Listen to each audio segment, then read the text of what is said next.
Iran ও লেবাননে নিহতের সংখ্যা ৭৪২ ছাড়িয়েছে। হামলা জোরদারের নির্দেশ ট্রাম্পের। হরমুজ প্রণালী আনুষ্ঠানিক বন্ধ ঘোষণা। ইরানে যুক্তরাষ্ট্র যুদ্ধ শুরুর পর মধ্যপ্রাচ্যগামী ১৪৭টি ফ্লাইট বাতিল, ১ মাস বাড়ানো হয়েছে কাতারের ভিসার মেয়াদ। অভিনন্দন জানিয়ে টাঙানো বিলবোর্ড সরিয়ে নিতে প্রধানমন্ত্রীর নির্দেশ। উপকূলীয় ও বঙ্গোপসাগর এলাকায় টহল বাড়াতে কোস্টগার্ড প্রধানকে নির্দেশনা। গণভোট অধ্যাদেশ ও জুলাই সনদ বাস্তবায়ন আদেশ কেন অবৈধ ঘোষণা করা হবে না, রুল হাইকোর্টের। সংবিধান সংস্কার পরিষদের শপথ নিয়েও রুল। দেখছিলেন ক্রাউন সিমেন্ট সংবাদ শিরোনাম। শুরুতেই আন্তর্জাতিক প্রসঙ্গ। ইরান ও লেবাননের বিভিন্ন জায়গায় ইসরায়েল ও যুক্তরাষ্ট্রের হামলায় নিহতের সংখ্যা ৭৪২ ছাড়িয়েছে। তেহরানের মিসাইল ও পরমাণু স্থাপনা ধ্বংস করতে মাসব্যাপী হামলা চালানোর ঘোষণা দিয়েছেন মার্কিন প্রেসিডেন্ট ডোনাল্ড ট্রাম্প। দিয়েছেন রিয়াদে মার্কিন দূতাবাসে ইরানের হামলা প্রতিশোধের হুঁশিয়ারিও। মধ্যপ্রাচ্যে মোতায়েন করেছে আরও যুদ্ধবিমান। এদিকে ইসরায়েল ও মধ্যপ্রাচ্যে যুক্তরাষ্ট্রের ঘাঁটি লক্ষ্য করে চলছে ইরানের হামলা। সৌদিতে মার্কিন দূতাবাসে ড্রোন হামলার পাশাপাশি দুবাই ও কুয়েতে যুক্তরাষ্ট্রের সেনাদের উপর মিসাইল হামলা চালিয়েছে তেহরান। এ পর্যন্ত ৬ মার্কিন সেনা ও ১০ ইসরায়েলি নিহত হয়েছে। শহীদ আরাফাতের ডেস্ক রিপোর্ট।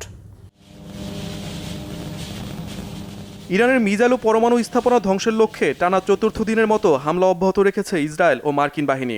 এতে নিহত হচ্ছে শত শত সাধারণ নাগরিক। শুধু সোমবারই ইরানে হত্যা করা হয়েছে শিশুসহ অন্তত ৯৬ জনকে। হত্যা করা হয়েছে সর্বোচ্চ নেতা আয়াতুল্লাহ আলী খামেনির স্ত্রী বাগের জাদেকেও। মার্কিন প্রেসিডেন্ট ডোনাল্ড ট্রাম্প বলেছেন, মূল হামলা তো এখন পর্যন্ত শুরুই হয়নি। প্রয়োজনে এই হামলা চলবে ৪ সপ্তাহ বা তার বেশি সময়। এর মধ্যে মধ্যপ্রাচ্যে নতুন করে যুদ্ধবিমান মোতায়েন করেছে যুক্তরাষ্ট্র। পাঠানো হয়েছে জ্বালানি ভরার বিমানও। সৌদি আরবে মার্কিন দূতাবাসে হামলার প্রতিশোধ নিতে কড়া হুঁশিয়ারি দিয়েছে মার্কিন প্রেসিডেন্ট ডোনাল্ড ট্রাম্প। ইসরায়েল ও মধ্যপ্রাচ্যে যুক্তরাষ্ট্রের ঘাঁটি লক্ষ্য করে হামলা অব্যাহত রেখেছে ইরান। এর মধ্যে দুই দেশের বেশ কয়েকজন সেনা নিহত হয়েছে। হিজবুল্লাহ জানিয়েছে তারা স্থল হামলার জন্য প্রস্তুত আছে। তেহরানের হামলার লক্ষ্যবস্তু হয়েছে মধ্যপ্রাচ্যে বিভিন্ন দেশের জ্বালানি অবকাঠামো। অস্ট্রেলিয়া দাবি করেছে দুবাইতে তাদের সেনা সদস্যদের লক্ষ্য করে হামলা চালিয়েছে ইরান। এর আগে সৌদি আরবে মার্কিন দূতাবাস লক্ষ্য করে হামলা চালায় ইরান। হামলা চলছে কুয়েত, কাতার ও ইরাকে মার্কিন সেনাদের লক্ষ্য করেও। ইরানের হামলা থেকে বাঁচতে জর্ডান, কুয়েত, লেবানন, ওমান, কাতার, সৌদি আরব, সিরিয়া, সংযুক্ত আরব আমিরাত সহ ১৫টি দেশের মার্কিন নাগরিকদের মধ্যপ্রাচ্য ছাড়ার নির্দেশ দিয়েছে যুক্তরাষ্ট্র। টানা চতুর্থ দিনে এসেও ক্ষতিগ্রস্ত দেশগুলোতে স্থগিত আছে বিমান চলাচল। তবে সংযুক্ত আরব আমিরাত ও সৌদি আরবে কয়েকটি ফ্লাইটের গতিপথ পরিবর্তন করা হয়েছে। আনুষ্ঠানিকভাবে হরমুজ প্রণালী দিয়ে জাহাজ চলাচল বন্ধ করেছে ইরানের বিপ্লবী গার্ড IRGC। বিপ্লবী গার্ড হুঁশিয়ারি দিয়ে বলেছে, জাহাজ চলাচলের চেষ্টা করলে হামলার মাধ্যমে তা পুড়িয়ে দেওয়া হবে। এতে বিশ্ববাজারে হু হু করে বাড়ছে জ্বালানি তেলের দাম। পরিস্থিতি নিয়ন্ত্রণের বাইরে যাওয়ার শঙ্কা বিশ্লেষকদের। শহীদ আরাফাত, বাংলাভিশন নিউজ ডেস্ক। মধ্যপ্রাচ্যে যুদ্ধ পরিস্থিতির সরাসরি প্রভাব পড়েছে বাংলাদেশে। ইরানে যুক্তরাষ্ট্র ও ইসরায়েলের যৌথ হামলার পর এ পর্যন্ত ঢাকা থেকে মধ্যপ্রাচ্যগামী ১৪৭টি ফ্লাইট বাতিল করা হয়েছে। এতে চরম ভোগান্তিতে পড়েছেন হাজারো যাত্রী, বিশেষ করে প্রবাসী কর্মীরা। এদিকে আগামী ৫ মার্চ পর্যন্ত দুবাই, আবুধাবি, শারজাহ, দাম্মাম ও কুয়েতের সকল ফ্লাইট স্থগিত করেছে বিমান বাংলাদেশ। শাহজালাল আন্তর্জাতিক বিমানবন্দরে যাত্রীদের অনিশ্চয়তা আর উৎকণ্ঠায় অপেক্ষার কথা জানাচ্ছেন মিসবা রহমান। হাতে বোর্ডিং পাস, চোখে উৎকণ্ঠা নিয়ে অপেক্ষা, কখন আকাশে উড়বে ফ্লাইট। মধ্যপ্রাচ্যে চলমান যুক্তরাষ্ট্র, ইসরায়েল, ইরান যুদ্ধ পরিস্থিতির জেরে হঠাৎ করেই বিপাকে পড়েন যাত্রীরা। কেউ কর্মস্থলে ফিরতে পারছেন না, কেউ বা জরুরি প্রয়োজনে ভ্রমণ করতে গিয়ে আটকে পড়েছেন। এখানে জানতে পারলাম যে আমার ফ্লাইট মিস, দুবাই এলএস আছি আর কি, এটা মিস হয়ে গেছে। এখন আমার ভিসার মেয়াদ শেষ, নতুন করে আমি টিকিট কাটিয়ে যাওয়ার লাগতেছে। নিরাপত্তার কারণ দেখিয়ে মঙ্গলবার ঢাকার বিভিন্ন এয়ারলাইন্সের ৩৮টি ফ্লাইট বাতিল হয়েছে। এমন পরিস্থিতিতে শাহজালাল আন্তর্জাতিক বিমানবন্দরে দেখা গেছে উদ্বেগ আর হতাশার চিত্র। এত দ্রুত খবর দিছে, তাড়াতাড়ি আসেন, 5টায় ফ্লাইট, ঠিক আছে। এখন ভিতরে ঢোকার পর বলতেছে না, আপনাদের ফ্লাইট ক্যান্সেল হয়ে গেছে বিকাল 5:45-এ। এখন আমরা সারাদিন এই ঘুরতেছি, এটা ভোগান্তি না। 2 দিন আগে নিয়ে আসছে, বসে কালকে বেলা ভোর 5টায় ফ্লাইট হবে। আমাদের রুমের ব্যবস্থাও নাই, কারণ তো রোজ সময় খাওয়া দাওয়ার হিসাব তো আমরা করছি না। প্রবাসী কর্মীদের মধ্যে অনিশ্চয়তা আরও বেশি। অনেকেই বলছেন নির্ধারিত সময়ে কর্মস্থলে যোগ দিতে না পারলে চাকরি হারানোর আশঙ্কা রয়েছে। কারো কারো ভিসার মেয়াদ শেষ হওয়ার শঙ্কাও দেখা দিয়েছে। এদিকে কাতারের সব ভিসার মেয়াদ 1 মাস বাড়ানো হয়েছে। আগামী মেয়াদ আছে আপনার এপ্রিলের 8 তারিখ পর্যন্ত, এবার এসে এক মাস আছে। আর এখন কি করবো, এখন নিজের মাথায় কাজ করতেছে না। এখন দেশের এই যুদ্ধের কারণে ফ্লাইট ক্যান্সেল হয়ে গেছে। ক্যান্সেল হয়ে গেলে আমি সেখানে অফিসে যোগাযোগ করছি। যোগাযোগ করার পরে তারা বলছে আমাদের কিছু করার নেই। এখন তারা ভিসা ক্যান্সেল হয়ে যায়। 5 তারিখে ছেলে ঢুকতে না পারলে ভিসা ক্যান্সেল হয়ে যায়। টিকিট কিনছি, আমরা টাকা দিয়েই কিনছি, তো সেই টিকিট আমাদের হয়রানি করতেছে। আপনারা না গেলে টাকা ক্যান্সেল হয়ে যাবে বা আপনি যাইতে পারবেন না, মানে বিভিন্ন ধরনের আমাদের হুমকি উপরে পড়তে হচ্ছে। বর্তমানে কুয়েত, বাহরাইন, কাতার, আবুধাবি, শারজা, দুবাই ছাড়া অন্যান্য রুটে ফ্লাইট চলাচল শুরু হয়েছে। মিসবাহ রহমান, বাংলা ভিশন, ঢাকা। এদিকে মধ্যপ্রাচ্যের দুবাই, আবুধাবি ও শারজার এয়ারফিল্ড বন্ধ থাকায় এ পর্যন্ত চট্টগ্রাম বিমানবন্দর থেকে 35টি আন্তর্জাতিক ফ্লাইট বাতিল করা হয়েছে। বিমান বাংলাদেশ এয়ারলাইন্সের মধ্যপ্রাচ্য থেকে আসা একটি এরাইভাল ফ্লাইট বাতিল ঘোষণা করা হয়েছে। বাতিল হয়েছে মধ্যপ্রাচ্যগামী ইউএস বাংলা এয়ারলাইন্সের একটি ডিপার্চার ফ্লাইট ও একটি অ্যারাইভাল ফ্লাইটও। এয়ার অ্যারাবিয়ার মধ্যপ্রাচ্যগামী 2টি ডিপার্চার ও 2টি অ্যারাইভাল ফ্লাইট বাতিল হয়েছে। এদিকে মাস্কাট থেকে আসা সালাম এয়ারের ফ্লাইট আজ সকাল 8টায় বিমানবন্দরে অবতরণ করে যাত্রীদের নিয়ে পরে মাস্কাটে গেছে। একইভাবে বিমান বাংলাদেশ এয়ারলাইন্সের মদিনা থেকে আসা ফ্লাইটটি সকাল 8:45টায় চট্টগ্রামে অবতরণ করে। চট্টগ্রাম আন্তর্জাতিক বিমানবন্দরের জনসংযোগ কর্মকর্তা প্রকৌশলী মোহাম্মদ ইব্রাহিম খলিল এসব তথ্য জানিয়েছেন।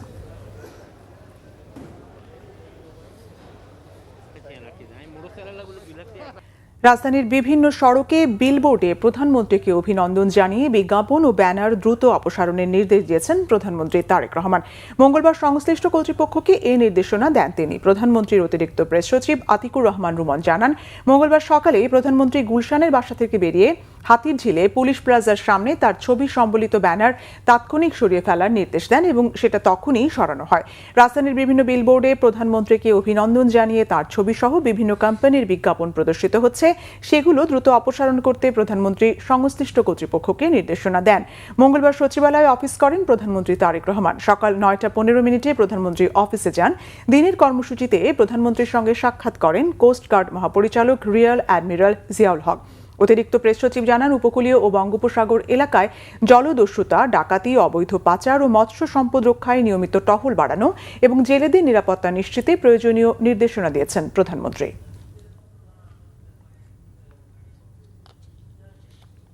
স্থানীয় সরকার, পল্লী উন্নয়ন ও সমবায় মন্ত্রী মির্জা ফখরুল ইসলাম আলমগীরের সঙ্গে সৌজন্য সাক্ষাৎ করেছেন ভারতীয় হাইকমিশনার প্রণয় বার্মা। দুপুরে সচিবালয়ে এলজিআরডি মন্ত্রীর সঙ্গে সাক্ষাৎ করেন ভারতীয় হাইকমিশনার। সাক্ষাতে দুই দেশের বন্ধুত্বপূর্ণ সম্পর্ক আরও জোরদার ও পারস্পরিক স্বার্থ সংশ্লিষ্ট নানা বিষয় এবং বাংলাদেশ ভারত পারস্পরিক সহযোগিতা কিভাবে আরও বাড়ানো যায় তার উপায় নিয়ে আলোচনা হয়েছে। বৈঠকে স্থানীয় সরকারের উন্নয়নের বিষয়েও কথা হয়েছে বলে জানান ভারতীয় হাইকমিশনার প্রণয় বার্মা। প্রধানমন্ত্রীর পররাষ্ট্র উপদেষ্টা হুমায়ুন কবিরের সঙ্গে সৌজন্য সাক্ষাৎ করেছেন ঢাকায় নিযুক্ত আলজেরিয়ান রাষ্ট্রদূত আবদেল ওয়াহাব সাইদানি। সকালে তেজগাঁওয়ে প্রধানমন্ত্রীর কার্যালয়ে এই সাক্ষাৎ অনুষ্ঠিত হয়। উভয় পক্ষ বাংলাদেশ ও আলজেরিয়ার মধ্যে বিদ্যমান বন্ধুত্বপূর্ণ সম্পর্কের বিভিন্ন দিক নিয়ে আলোচনা করেন।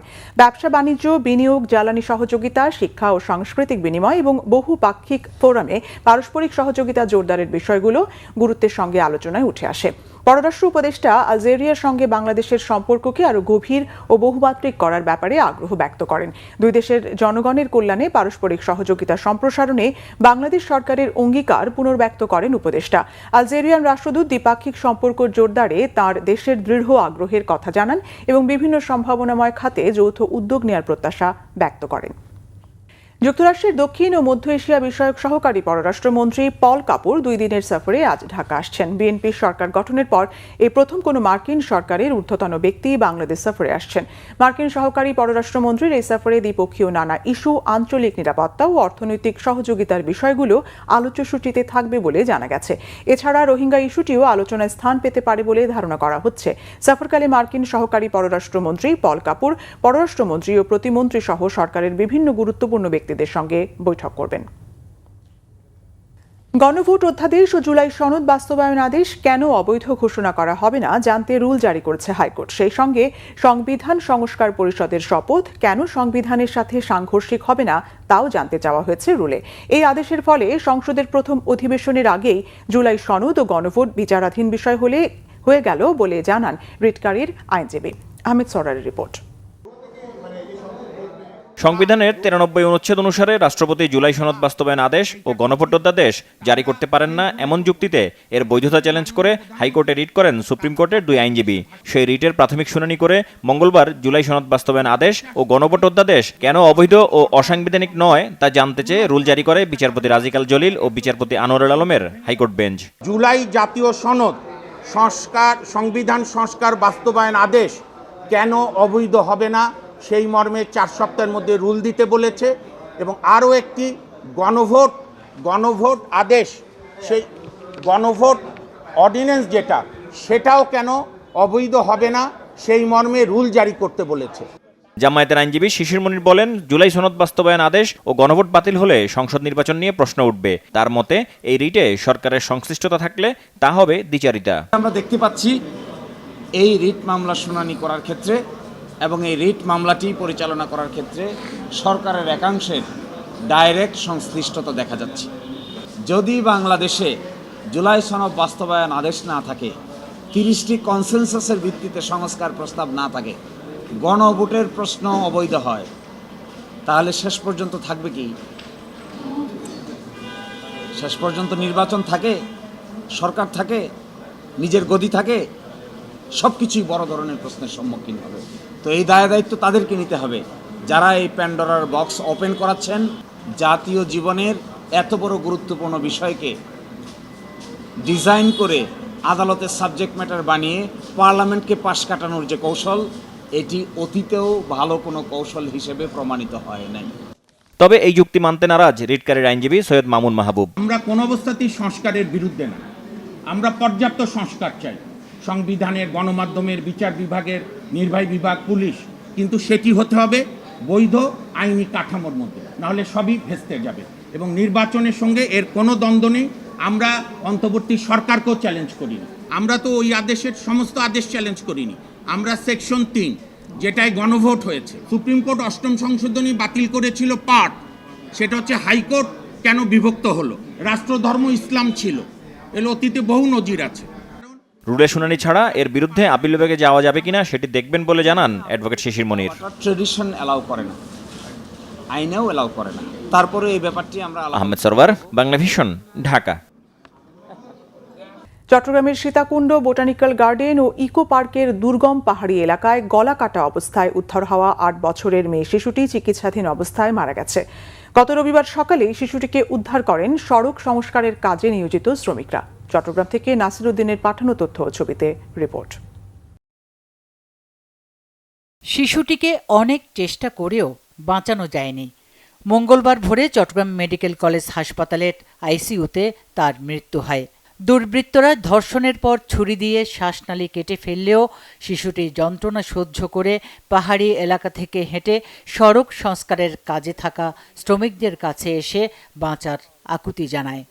কাজ করতেছিলাম, কাজ করার সময় এসকালেটর ওই মেয়েটা আসি গলা কাটা অবস্থায়, আহত অবস্থায় এসকালেটর ড্রাইভারের সামনে আসি দাঁড়াইছিল। এখন দাঁড়ানোর পরে ওই এসকালেটর ড্রাইভারটা আমাকে যখন আমাদেরকে ডাক দিছিল, আমরা 3 জনকে ডাক দেওয়ার পরে তারপর আমরা যাওয়া দেখি কি ওই মেয়েটার গলা দিয়ে রক্ত পড়তেছে, আর কথা বলতে চাচ্ছি কিন্তু কি কথা বাইরে হচ্ছে না, গলা দিয়ে বাতাস বাইরে হচ্ছে।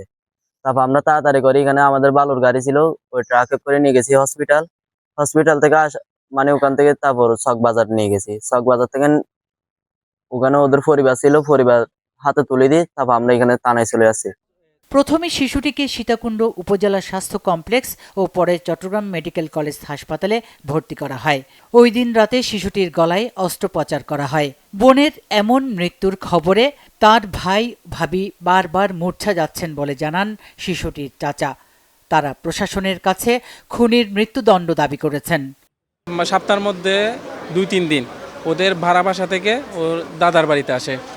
ওদের ভাড়া বাসা থেকে ওর দাদার বাড়ির দূরত্ব হলো প্রায় 15 হইতে 20 মিনিটের পথ, একটা দীর্ঘ পথ। তো তো প্রতিদিন যেহেতু আসা যাওয়া করে, তো জিনিসটা ওদের কাছে একটা অ্যাজ ইউজুয়াল একটা সাধারণ হয়ে গেছে। তো যার কারণে ওই দিন ঘটনার দিন সকালে ও দাদার বাড়িতে যাওয়ার জন্য বের হয়েছে। তো ওর মাকে বলছিল মানে দাদার বাড়িতে যাবে, তো পরবর্তীতে ওর মাও মনে করছে কি ওর দাদার বাড়িতে গেছে। আমাদের মানে তীব্র আশা আকাঙ্ক্ষা যেটা থাকবে, এই ঘটনার একটা সুষ্ঠু তদন্ত সহকারে দোষীদের আইনের আওতায় এনে সর্বোচ্চ শাস্তি মৃত্যুদণ্ড করা হোক, যাতে দৃশ্যমান একটা শাস্তি দিলে পরবর্তীতে এসব অপরাধ লাঘব হবে। এদের শাস্তিটা দেখে যেন বাকি অন্য কোনো মানুষ এরকম ঘটনা করতে না পারে, কারণ বিষয়টা বুঝতে হবে একটা 7 বছরের মাসুম বাচ্চার সাথে এরকম একটা ঘটনা, মানে এটা খুব দুঃখজনক। এই ঘটনায় 1 মার্চ রাতে শিশুটির মা সীতাকুণ্ড থানায় অজ্ঞাত পরিচয় আসামির বিরুদ্ধে একটি মামলা করেছেন। Bangla vision news desk. Bangladesh petroleum কর্পোরেশনের বিপিসির চেয়ারম্যান মোহাম্মদ রেজানুর রহমান জানিয়েছেন, দেশে বর্তমানে 1,36,000 মেট্রিক টন জ্বালানি তেলের মজুত রয়েছে। নিরবচ্ছিন্ন সরবরাহ বজায় রাখতে গতকাল পর্যন্ত 7টি জাহাজের এলসি সম্পন্ন হয়েছে। মঙ্গলবার কারওয়ান বাজার বিপিসি ভবনে সাংবাদিকদের সঙ্গে আলাপকালে এ তথ্য জানান তিনি।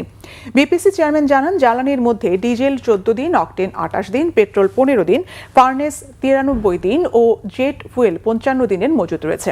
তিনি আরও জানান, যুদ্ধ পরিস্থিতি নজরে রেখে তেলের বিকল্প বাজার খোঁজার বিষয়ে ভাবা হচ্ছে, তবে বর্তমানে দেশে যে পরিমাণ মজুদ রয়েছে তাতে দাম বাড়ার শঙ্কা নেই। ঈদ উল ফিতর উপলক্ষে যাত্রীদের জন্য বাস ও ট্রেনের আগাম টিকিট বিক্রি শুরু হয়েছে। রেলে এবার শতভাগ অনলাইনে অগ্রিম টিকিট বিক্রি হবে, তবে অনলাইনে টিকিট না পাওয়া যাত্রীরা যাত্রার দিন স্টেশন কাউন্টার থেকে মোট আসনের 25% স্ট্যান্ডিং টিকিট পাবেন। সার্ভারের উপর চাপ কমাতে এবং অঞ্চল ভেদে 2টি ভিন্ন সময়ে টিকিট বিক্রি করা হচ্ছে। পশ্চিমাঞ্চলের সব আন্তনগর ট্রেনের টিকিট প্রতিদিন সকাল 8টা থেকে এবং পূর্বাঞ্চলের টিকিট দুপুর 2টা থেকে পাওয়া যাবে। এছাড়া যাত্রী সাধারণ রেল সেবা অ্যাপ ও ওয়েবসাইটের মাধ্যমে এই টিকিট সংগ্রহ করতে পারবেন। 3 মার্চ মিলবে 13 মার্চের অগ্রিম টিকিট। এছাড়া 4, 5, 6, 7, 8 ও 9 মার্চ যথাক্রমে বিক্রি করা হবে 14, 15, 16, 17, 18 ও 19 মার্চের অগ্রিম টিকিট। আর ফিরতি ট্রেনের টিকিট বিক্রি করা হবে 13 মার্চ থেকে 19 মার্চ পর্যন্ত। এদিকে দূরপাল্লার বাসের অগ্রিম টিকিটও বিক্রি শুরু হয়েছে। 12 মার্চ থেকে ঈদের আগের দিন পর্যন্ত যে কোনো দিনের অগ্রিম টিকিট কিনতে পারবেন যাত্রীরা। কাউন্টার ও অনলাইন 2 মাধ্যমেই অগ্রিম টিকিট বিক্রি হচ্ছে। চট্টগ্রামের হালি শহর এলাকায় ছোট বোনকে জবাই করে হত্যা করেছে বড় ভাই। ঈদগাহ রমনা আবাসিক এলাকায় গত রাতে এই হত্যাকাণ্ড ঘটে। পরে স্থানীয়রা অভিযুক্ত ভাইকে ধরে পুলিশের হাতে তুলে দেয়। তারা জানায়, টাকা পয়সার লেনদেন নিয়ে ভাই বোনের মধ্যে কথা কাটাকাটির এক পর্যায়ে বোনকে জবাই করে পালিয়ে যাওয়ার সময় বড় ভাইকে স্থানীয়রা তাকে আটক করে পুলিশের হাতে তুলে দেয়। এদিকে ফরিদপুরে মাদক ব্যবসায় বাধা দেয়ায় বাড়ি থেকে ডেকে নিয়ে এক যুবককে কুপিয়ে হত্যা করেছে সন্ত্রাসীরা। নিহত রাজু ফরিদপুর শহরের কুঠিবাড়ি মহল্লার স্টেশন বাজার মুসলিম কলোনি এলাকার বাবলু কসাইয়ের ছেলে। তার এক মেয়ে ও এক ছেলে রয়েছে।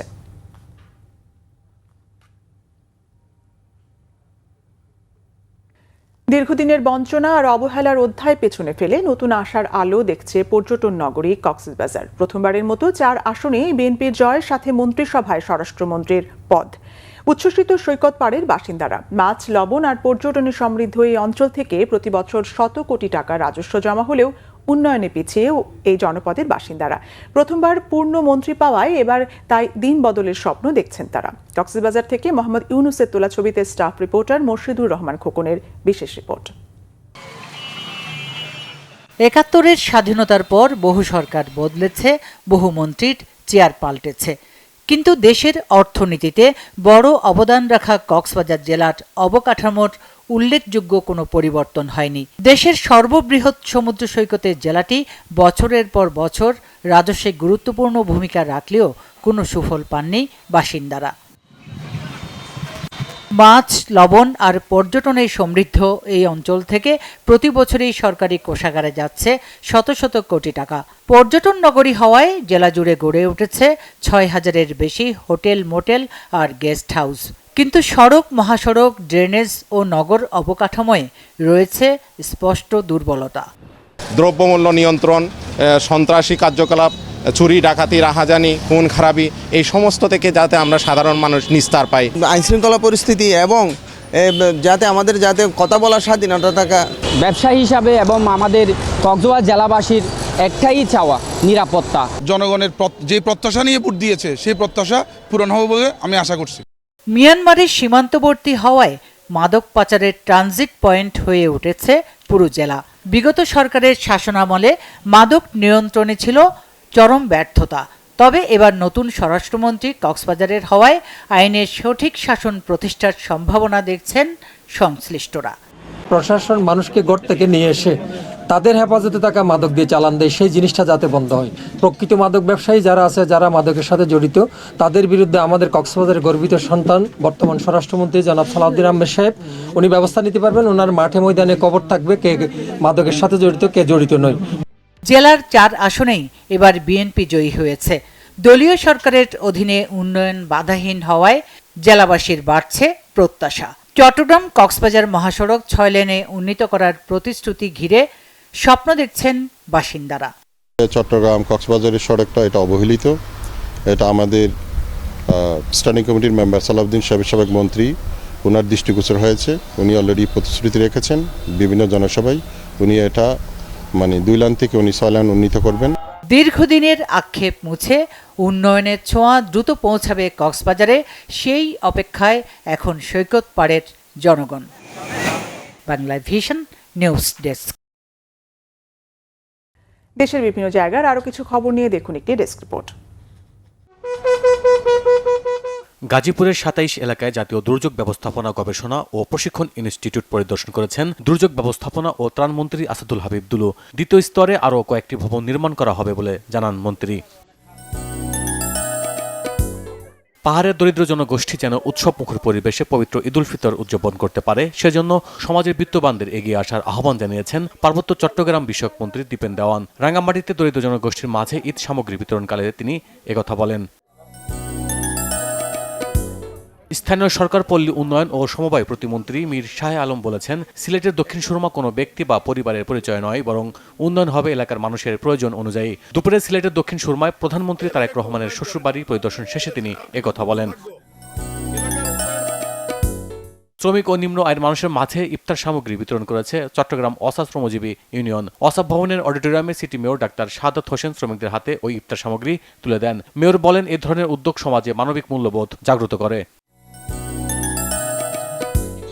সাবেক প্রধানমন্ত্রী বেগম খালেদা জিয়ার রুহের মাগফিরাত কামনা এবং পবিত্র ঈদ উল ফিতর উপলক্ষে সাধারণ মানুষের মাঝে ঈদ সামগ্রী বিতরণ করা হয়েছে। তুরাগ থানা রানভোলা এলাকায় হাজী চান মিয়া ব্যাপারীর সভাপতিত্বে এতে প্রধান অতিথি ছিলেন ঢাকা মহানগর উত্তর বিএনপির সদস্য সচিব মোস্তফা জামান। সরকারি জাকাত ফান্ডে জাকাতের অর্থ সংগ্রহ এবং জাকাতের গুরুত্ব ও তাৎপর্য শীর্ষক সেমিনার হয়েছে জয়পুরহাটে। জেলা প্রশাসকের সম্মেলন কক্ষে এতে সভাপতিত্ব করেন জেলা প্রশাসক মোহাম্মদ আল মামুন। খাগড়াছড়ি প্রেস ক্লাবের উদ্যোগে অসহায় দরিদ্রদের মাঝে ইফতার সামগ্রী বিতরণ করা হয়েছে। সকালে প্রেস ক্লাবের সম্মেলন কক্ষে এতে উপস্থিত ছিলেন স্থানীয় প্রেস ক্লাবের সভাপতি তরুণ কুমার ভট্টাচার্য, সাধারণ সম্পাদক এস.এম. প্রফুল্ল ও সাংবাদিক ইউনিয়নের সাধারণ সম্পাদক ইস্তাক আহমেদ নিপু সহ অন্যরা। খুলনার বিশিষ্ট ব্যবসায়ী কাজী নিজামুদ্দিন সুজনকে উদ্ধারের দাবিতে প্রধানমন্ত্রীর কাছে স্মারকলিপি দিয়েছে তার পরিবার। জেলা প্রশাসকের মাধ্যমে প্রধানমন্ত্রী বরাবর স্মারকলিপিটি জমা দেন সুজনের মা কাজী রোকসানা সোবাহান। সংবাদ প্রকাশের জেরে সাতক্ষীরা শ্যামনগরের প্রেস ক্লাবের সভাপতি সামিউল মনিরের উপর হামলার প্রতিবাদে মানববন্ধন হয়েছে। শহরের নিউ মার্কেট চত্বরে সাতক্ষীরা প্রেস ক্লাবের সভাপতি আবুল কাশেমের সভাপতিত্বে এতে বক্তব্য রাখেন প্রথম আলোর নিজস্ব প্রতিবেদক কল্যাণ ব্যানার্জি সহ অন্যরা। এ সময় হামলাকারীদের দ্রুত গ্রেপ্তারের দাবি জানান তারা। মাদারীপুরের ডাসারে খাল দখলমুক্ত করে পুনঃখননের দাবিতে মানববন্ধন করেছে কৃষকরা। সকালে গোপালপুর বাস স্ট্যান্ডে বক্তারা বলেন, খালটি দখলমুক্ত করে পুনঃখনন করলে কৃষি উন্নয়নের মাধ্যমে অধিক ফসল ফলানো সম্ভব। সনাতন ধর্মাবলম্বীদের দোল পূর্ণিমা উৎসব উদযাপিত হয়েছে ময়মনসিংহে। দুপুরে নগরীর দুর্গাবাড়ি মন্দিরে দোল উৎসব চলাকালে শত শত ভক্তের উপস্থিতিতে মন্দির প্রাঙ্গণটি পরিণত হয় মিলন মেলায়। Bangla vision news desk. সংবাদ শেষ করব ক্রাউন সিমেন্ট শিরোনামগুলো আরেকবার জানিয়ে। ইরান ও লেবাননে নিহতের সংখ্যা 742 ছাড়িয়েছে। হামলা জোরদারের নির্দেশ ট্রাম্পের। হরমুজ প্রণালী আনুষ্ঠানিক বন্ধ ঘোষণা। ইরানে যুক্তরাষ্ট্র যুদ্ধ শুরুর পর মধ্যপ্রাচ্যগামী 147টি ফ্লাইট বাতিল। 1 মাস বাড়ানো হয়েছে কাতারের ভিসার মেয়াদ। অভিনন্দন জানিয়ে টাঙানো বিলবোর্ড সরিয়ে নিতে প্রধানমন্ত্রীর নির্দেশ। উপকূলীয় ও বঙ্গোপসাগর এলাকায় টহল বাড়াতে কোস্টগার্ড প্রধানকে নির্দেশনা। গণভোট অধ্যাদেশ ও জুলাই সনদ বাস্তবায়ন আদেশ কেন অবৈধ ঘোষণা করা হবে না, রুল হাইকোর্টের সংবিধান সংস্কার পরিষদের শপথ নিয়েও রুল।